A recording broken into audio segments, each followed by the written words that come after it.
আসসালামু আলাইকুম স্নেহের শিক্ষার্থীবৃন্দ, সম্মানিত অভিভাবক মণ্ডলী এবং সহকর্মী যে যেখান থেকে যুক্ত হয়েছেন, আমি সবাইকে আজকের ক্লাসে শুভেচ্ছা এবং স্বাগত জানাচ্ছি। শিক্ষার্থী বন্ধুরা, আশা করছি তোমরা বাসায় আছো, সুস্থ আছো এবং নিরাপদে আছো। তোমরা সবসময় নিরাপদে থাকো, আমরা এটা প্রত্যাশা করছি। অনেকদিন পর্যন্ত তোমাদের শিক্ষা প্রতিষ্ঠান বন্ধ রয়েছে, এটার কারণে হয়তো অনেকে বোর ফিল করছো, বাসায় এদিকে ওদিকে যাওয়ার জন্য তোমরা চেষ্টা করছো। হ্যাঁ, যদি যেতে হয় তোমাদের একটু রিল্যাক্সের প্রয়োজন আছে, তোমরা কিন্তু স্বাস্থ্যবিধি মেনে তোমরা বের হবে। আর পাশাপাশি তোমরা অবশ্যই কি করবে, তোমাদের পড়াশোনা চালিয়ে নেবে এবং ঘরে মা বাবার কথা শুনবে। আজকের অনলাইন ক্লাসে আমি আবার যুক্ত হয়েছি, বিশেষ করে নবম দশম শ্রেণীর হিসাব বিজ্ঞান বিষয় নিয়ে আমি প্রতি সপ্তাহে এই ক্লাসটা করে থাকি তোমাদের সাথে। আমি আজকেও যুক্ত হয়েছি বরাবর নিয়ে।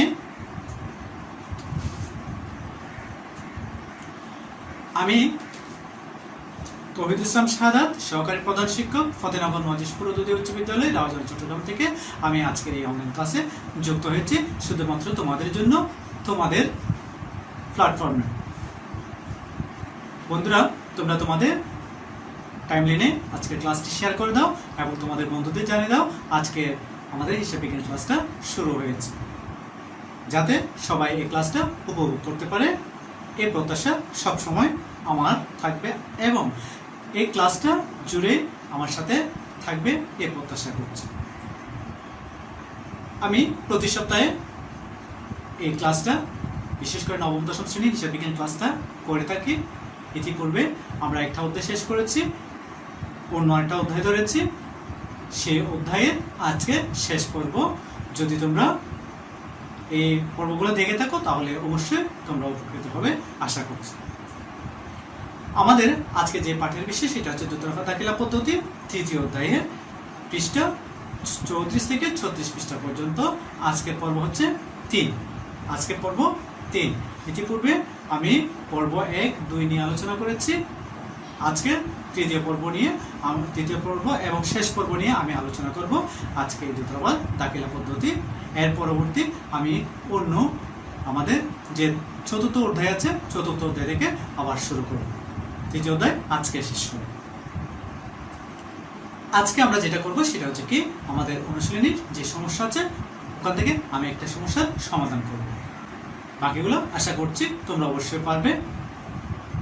একটু দেখো মনোযোগ সহকারে।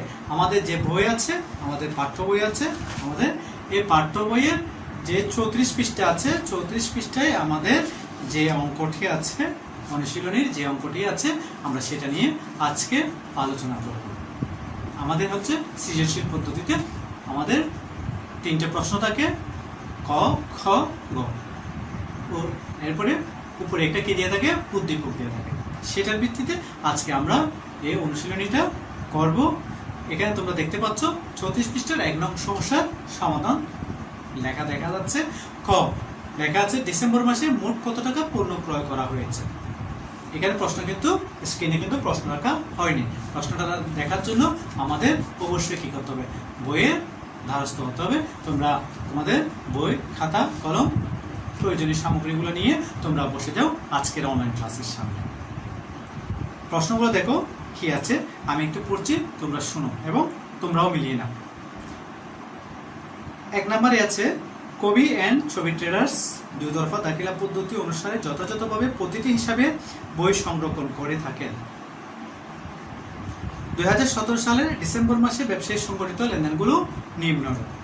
ডিসেম্বরে নগদ 15 লক্ষ টাকা মূলধন ব্যবসায় আনা হলো।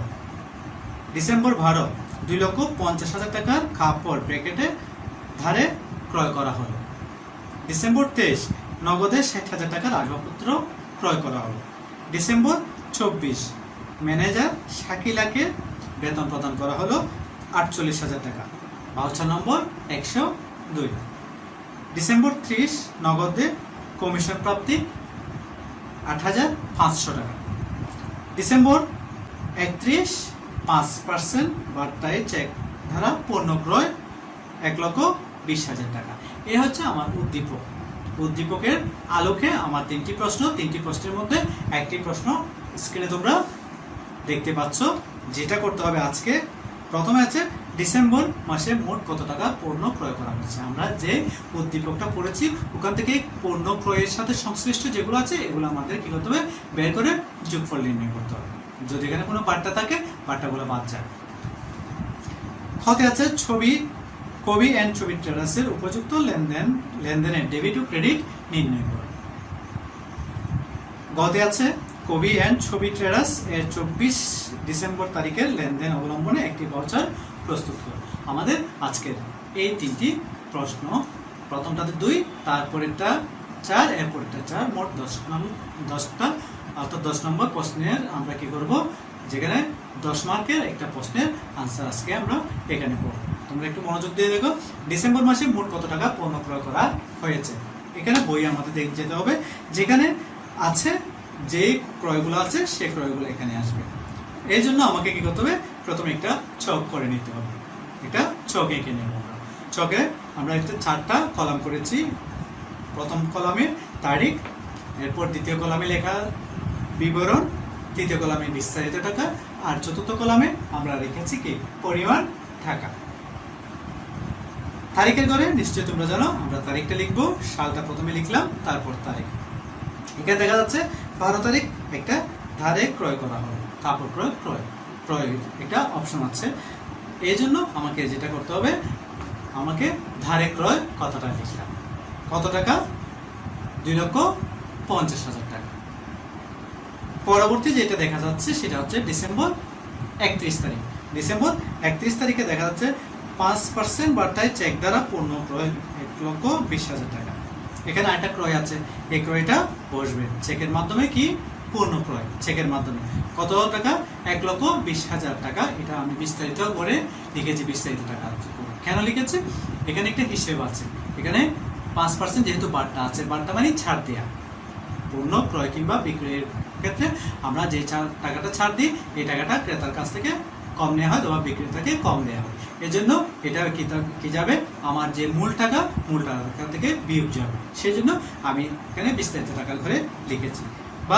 বার্তা কত টাকা, এই যে 1,20,000 টাকা আছে, 1,20,000 টাকার 5%, 1,20,000 টাকার 5% কত হয়, যদি আমরা মুখে মুখে হিসাব করি কিভাবে করা যায়, ক্যালকুলেটর তো খুব সহজে করা যায়। ক্যালকুলেটর ছাড়া, ক্যালকুলেটর ব্যবহার না করে আমরা কিন্তু কাজের সুবিধার জন্য, দ্রুত কাজ করার জন্য আমরা মুখে মুখে হিসাব করতে পারি। এখানে লেখা আছে 1,20,000 টাকা। 1,20,000 টাকাকে সবসময় আমরা কি করব, 10% হিসাব করব। এটা হচ্ছে আমার টেকনিক। 10% মানে কি, যদি আমি একটা শূন্য বাদ দিয়ে দিই, এখানে একটা শূন্য বাদ দিলে হয় কত হাজার, 12,000। অর্থাৎ 1,20,000 টাকার 10% হবে কত, 12,000 টাকা। এই 12,000 টাকাকে যেহেতু 5% অর্ধেক করে ফেলবো, অর্ধেক করে ফেললে কত হয়, 6,000 টাকা। দেখো তো ঠিক আছে কিনা, 6,000 টাকা। এই 6,000 টাকা বিয়োগ যাবে, 1,20,000 থেকে 6,000 বিয়োগ দিলে কত হয়, 1,14,000 টাকা। পরিমাণ টাকা যেটা আছে সেটা আমি কি করবো, যোগ করে নিচে বসাবো। দুইটা যোগ করলে কত হয়, 3,64,000 টাকা। এটা হচ্ছে ক নং প্রশ্নের উত্তর। এই মোট ক্রয় পরিমাণ হচ্ছে কত, 3,64,000 টাকা। বন্ধুরা তোমরা ঝটপট লিখে নাও, আশা করছি এতক্ষণে তোমরা লিখে নিয়েছো। এখন আমরা খ যেটা আছে সেটা নিয়ে আলোচনা করব। খতে লেখা আছে, দেখো, কবি অ্যান্ড ছবি ট্রেডার্সের উপযুক্ত লেনদেনের ডেবিট ক্রেডিট নির্ণয় করো। কবি অ্যান্ড ছবি ট্রেডার্স, অর্থাৎ আমরা এখানে যেগুলো পড়েছি, যে দফাগুলো পড়েছি, লেনদেনগুলো পড়েছি, এই লেনদেনগুলোর আলোকে আমাকে কি করতে হবে, ডেবিট ক্রেডিট নির্ণয় করতে হবে। এই জন্য আমাকে কি করতে হবে, এটা ছক আঁকতে হবে। ছকটা আমি যেভাবে এঁকেছি একটু দেখে নাও। 4টা কলাম করেছি, তাও প্রথম কলামে তারিখ লিখেছি, দ্বিতীয় কলামে হিসাবের নাম, এরপরে ডেবিট টাকা, তারপর হচ্ছে কি ক্রেডিট টাকা। চাইলে ডেবিট টাকা ক্রেডিট টাকা একসাথে এখানে করা যাবে, এটা কোনো আলাদা কোনো ছক নেই, এটা আমি আমার মতো করে নিয়েছি। তারিখের করে ডিসেম্বর, যেহেতু আমাদের এখানে 2017 সালের বিষয়, 2017 সাল ডিসেম্বরের 1 তারিখ। ডিসেম্বর 1 তারিখ লেখা আছে নগদ 15 লক্ষ টাকা মূলধন ব্যবসায় আনা হলো। এটাকে আমি যদি ডেবিট ক্রেডিট নির্ণয় করতে যাই, এক্ষেত্রে দুইটি পক্ষ এখানে যুক্ত। নগদ টাকা মূলধন স্বরূপ ব্যবসায় আনা হয়েছে, একটা হচ্ছে নগদ, আরেকটা হচ্ছে কি মূলধন। একটা হচ্ছে কি নগদ, নগদ হচ্ছে কি আমরা জানি সম্পদ, মূলধন হচ্ছে কি মালিকানা সত্ত্ব। এখানে দুইটাই কিন্তু বৃদ্ধি পেয়েছে, নগদ টাকাও বৃদ্ধি পেয়েছে, মালিকানা সত্ত্ব বৃদ্ধি পেয়েছে। আমরা গত পর্বে আলোচনা করেছি, যদি নগদ টাকা মানে সম্পদ বৃদ্ধি পেলে ডেবিট, সম্পদ হ্রাস পেলে ক্রেডিট, আর মালিকানা সত্ত্ব হ্রাস পেলে ডেবিট, বৃদ্ধি পেলে ক্রেডিট। এই সূত্র অনুযায়ী আমরা এখানে দেখতে পাচ্ছি নগদান হিসাব কি হবে ডেবিট এবং মূলধন হিসাব কি হবে ক্রেডিট হবে। নগদ হিসাব ডেবিট, ডেবিটের কলামে আমরা টাকা লিখেছি, মূলধন হিসাব ক্রেডিট, ক্রেডিটের কলামে আমরা কি করেছি টাকাটা লিখেছি। বন্ধুরা দেখো, এখন আমরা যেটা দেখবো সেটা হচ্ছে কি ডিসেম্বর 12 তারিখে লেখা আছে 2,50,000 টাকা ব্র্যাকেটে কাপড় ধারে ক্রয় করা হবে। ধারে ক্রয় আমরা ধরে নিই, যখন আমরা কোনো ক্রয় বিক্রয়ের বেলায় কোনো পণ্যের নাম থাকে, কোনো কিছু নাম থাকে, ওই পণ্যের নাম আসবে না, এটা কিন্তু আমাদের মাথায় রাখতে হবে। শুধুমাত্র ক্রয় কিংবা আমরা বিক্রয় নিয়ে আসবো, পণ্যের নাম এখানে আনবো না, যেমন মাল ক্রয়, মালটা আসবে না। তারপর এখানে লেখা আছে কাপড় ক্রয়, কাপড়টা এখানে আসবে না, ঠিক আছে? এগুলো খেয়াল রাখতে হবে। এক্ষেত্রে আমাদের করতে হবে কি ধারে ক্রয়, ধারে ক্রয় করলে কি হবে পাওনাদার সৃষ্টি হবে, যেহেতু আমাদের এটা একটা দায়, টাকাটা দিয়ে ফেলতে হবে। একটা ক্রয়, এটা ক্রয় হচ্ছে কার সাথে সম্পর্ক, এটা হচ্ছে কি মালিকানা সত্ত্বের সম্পর্ক। ক্রয় করলে ব্যয় বৃদ্ধি পাবে, ব্যয় বৃদ্ধি পেলে ডেবিট হয়। আর দিকে হচ্ছে কি পাওনাদার, পাওনাদারও কি পাচ্ছে আমাদের বৃদ্ধি পাচ্ছে। পাওনাদার বৃদ্ধি পেলে, পাওনাদার হচ্ছে মালিকানা সত্ত্ব, পাওনাদার বৃদ্ধি পেলে কি হবে এখানে পাওনাদার হচ্ছে দুঃখিত, পাওনাদার হচ্ছে দায়, দায় বৃদ্ধি পাচ্ছে, দায় বৃদ্ধি পেলে ক্রেডিট হবে, এই জন্য পাওনাদার ক্রেডিট। অর্থাৎ ক্রয় হিসাব ডেবিট, পাওনাদার হিসাব কি হবে ক্রেডিট। ক্রয় ডেবিট, ডেবিটের ঘরে টাকাটা লিখেছি, পাওনাদার হিসাব ক্রেডিট, ক্রেডিটের ঘরে আমরা কি করেছি টাকাটা লিখেছি। এরপর ডিসেম্বর 23 তারিখ, ডিসেম্বর 23 তারিখে লেখা আছে নগদে 60,000 টাকার 60,000 টাকার আসবাবপত্র ক্রয় করা হলো। আসবাবপত্র ক্রয়, যখন কোনো সম্পদ ক্রয় বিক্রয় করা হয়, সম্পদের বেলায় কি হবে ক্রয় কিংবা বিক্রয় আসবে না, সেক্ষেত্রে সম্পদের নাম আসবে। আসবাবপত্র, যন্ত্রপাতি, দালান কোটা ক্রয় থাকলে ক্রয় কথাটা আর আসবে না আমাদের সূত্র অনুযায়ী। যখন আসবাবপত্র ক্রয় করা হয়েছে, আসবাবপত্র সম্পদ, সম্পদ বৃদ্ধি পেয়েছে, সম্পদ বৃদ্ধি পেলে আমরা জানি গত ক্লাসে আলোচনা করেছি সেটা কি হবে ডেবিট হবে। এই জন্য আমাদের কি হবে আসবাবপত্র হিসাব ডেবিট, ডেবিটের কলামে টাকাটা লিখেছে। এই জন্য আমার থেকে কি চলে গেল নগদ টাকা চলে গেল, নগদ টাকাও কি সম্পদ, যেহেতু নগদ টাকা সম্পদ সেজন্য নগদ টাকা হ্রাস পেয়েছে, সম্পদ হ্রাস পেয়েছে, সম্পদ হ্রাস পেলে কি হয় ক্রেডিট হয়, এই জন্য নগদ হিসাব ক্রেডিট, ক্রেডিটের ঘরে টাকাটা বসে গেছে। ডিসেম্বর 24 তারিখে লেখা আছে ম্যানেজার শাকিলাকে বেতন প্রদান করা হলো 48,000 টাকা, ভাউচার নম্বর দেওয়া আছে 102। আপাতত আমাদের যেহেতু ডেবিট কার্ড নির্ণয় করছে, এখানে ভাউচার নম্বরের বিষয়টা নেই। এখানে আমাদের কাজ হচ্ছে কি আমার প্রতিষ্ঠানে মনে করো একজন ম্যানেজার আছে শাকিলা, তাকে বেতন দেওয়া হয়েছে।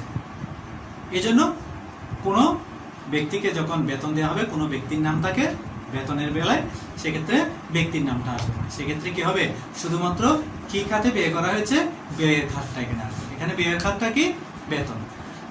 আমরা জানি আমাদের সূত্র অনুযায়ী যদি ব্যয় বৃদ্ধি পায় কি হয় ডেবিট হয়, ব্যয় বৃদ্ধি পেলে কি হবে ডেবিট হবে। ব্যয়টা আমি টাকাটা কিভাবে দিয়েছি নগদে দিয়েছি, নগদ টাকা কমে গেল, নগদ টাকা কি সম্পদ, ব্যয় বৃদ্ধি পেয়েছে ডেবিট, কি হিসাব এটা হচ্ছে বেতন হিসাব, বেতন হিসাব ডেবিট, ডেবিটের করে টাকাটা বসলো, টাকাটা কিভাবে চলে গেল নগদে চলে গেল। নগদান হচ্ছে সম্পদ, সম্পদ হ্রাস পেয়েছে, সম্পদ হ্রাস পেলে কি হয় ক্রেডিট হয়, নগদান হিসাব ক্রেডিট, ক্রেডিটের করে টাকাটা বসে গেল। পরে যেটা আছে সেটা হচ্ছে কি ডিসেম্বর 30 নগদে কমিশন প্রাপ্তি, নগদে কমিশন প্রাপ্তি, এটা হচ্ছে কমিশন প্রাপ্তি মানে এটা হচ্ছে আয়, এটা মালিকানা সত্ত্ব, আয় যদি বৃদ্ধি পায় সেটা কি হয় ক্রেডিট হয়। আর টাকাটা কিভাবে প্রাপ্তি হয়েছে, কিভাবে এসছে নগদে এসছে, নগদ টাকা সম্পদ, সম্পদ বৃদ্ধি পায়, সম্পদ বৃদ্ধি পেলে ডেবিট হবে, সেই জন্য এখানে কি হবে নগদ হিসাব ডেবিট, ডেবিটের করে টাকাটা বসছে এবং এটা আমার জন্য আয়, কি হিসেব কমিশনের আয়, কমিশন হিসাব ক্রেডিট, আয় বৃদ্ধি পেলে ক্রেডিট হয়। পরে আছে ডিসেম্বর 31 5% বার্তায় চেক দ্বারা পণ্য ক্রয় 1,20,000 টাকা। এখানে বলা আছে 5% বার্তায় চেক দ্বারা পণ্য ক্রয় 1,20,000 টাকা। চেক দ্বারা যখন পণ্য ক্রয় বিক্রয় করা হবে সেক্ষেত্রে কি হবে, চেকের জায়গায় ব্যাংক হিসাব হবে। চেকটা ব্যাংকের সাথে যেহেতু লেনদেন হবে সেজন্য এখানে কি আসবে, ব্যাংক হিসাব আসবে। এটা কিন্তু তোমাদের অবশ্যই মনে রাখতে হবে, ব্যাংক হিসাব হবে। এই জন্য কি হবে, যেহেতু এখানে কি করা হয়েছে, ক্রয় করা হয়েছে, পণ্য কথাটা আসবে না, আগে বলেছি, শুধু আসবে ক্রয়। ক্রয় মানে কি, বৃদ্ধি পেয়েছে। ক্রয় যখন করব আমার ব্যয় বৃদ্ধি পাবে। এটা হচ্ছে মালিকানা সত্ত্বের মধ্যে। মালিকানা সত্ত্ব যদি বৃদ্ধি পায় কি হয়, ডেবিট হয়। যদি হ্রাস পায় তখন কি হয়, ক্রেডিট হয়। এই জন্য আমার ক্রয় হিসাব কি হবে, ডেবিট হবে। আর এটা ব্যাংকের সাথে লেনদেন, এই জন্য ব্যাংকে যখন টাকা জমা হবে ব্যাংক কি হবে, ক্রেডিট হবে। ক্রেডিটের করে টাকাটা বসে গেছে। বন্ধুরা, এতক্ষণ পর্যন্ত নিশ্চয়ই তোমরা বুঝতে পেরেছো আমাদের যে 34 পৃষ্ঠার যে লেনদেনগুলো আছে এই লেনদেনগুলোর ডেবিট ক্রেডিট আমরা নির্ণয় করে এখানে দেখলাম। আশা করছি তোমরা বুঝতে পেরেছো। যদি তোমরা আমার আগের ক্লাসটা দেখে থাকো, ওখানে আলোচনা করেছিলাম কোন খাত ডেবিট হবে, কোন খাত ক্রেডিট হবে, কেন ডেবিট হবে, কেন ক্রেডিট হবে। এটা তোমাদের বইয়ের সূত্র আছে, সূত্র অনুযায়ী আমরা এখানে কাজ করছি। তারপরে আমি আবার রিপিট করছি, সেখানে হচ্ছে কি 5টি খাত আছে। এটা হচ্ছে কি সম্পদ, দায়, মালিকানা সত্ত্ব, আয় এবং ব্যয়। সম্পদ বৃদ্ধি পেলে ডেবিট, সম্পদ হ্রাস পেলে কি হয়, ক্রেডিট হয়। এরপর মালিকানা সত্ত্ব হ্রাস পেলে ডেবিট, মালিকানা সত্ত্ব বৃদ্ধি পেলে ক্রেডিট। দায় হ্রাস পেলে ডেবিট, দায় বৃদ্ধি পেলে ক্রেডিট। আয় হ্রাস পেলে ডেবিট, আয় বৃদ্ধি পেলে ক্রেডিট। ব্যয় বৃদ্ধি পেলে ডেবিট, ব্যয় হ্রাস পেলে ক্রেডিট। এই সূত্রের আলোকে আমরা এখানে ডেবিট ক্রেডিট নির্ণয় করেছি। আশা করছি তোমরা বুঝতে পেরেছ। এরপরে যদি কোনো সমস্যা হয়, বুঝতে অসুবিধা হয়, তোমরা আমার সাথে যোগাযোগ করতে পারো। কোনো সমস্যা থাকলে আমি সমাধান করবো ইনশাআল্লাহ। গহনন প্রশ্নের যেটা উত্তর, এখন আমরা সেটা করব। তার আগে প্রশ্নটা একটু দেখে নাও। কোবিয়ান ছবি ট্রেডার্সের 24 ডিসেম্বর তারিখে লেনদেন অবলম্বনে একটি ভাউচার প্রস্তুত করো। 24 তারিখে কি বলা আছে, ম্যানেজার শাকিলাকে বেতন প্রদান করা হলো 48,000 টাকা, ভাউচার নম্বর 102। যেহেতু এটা কি হয়েছে, খরচ হয়েছে, এটির জন্য এটা আমরা কি করব, এটা ব্যয় ভাউচার প্রস্তুত করব।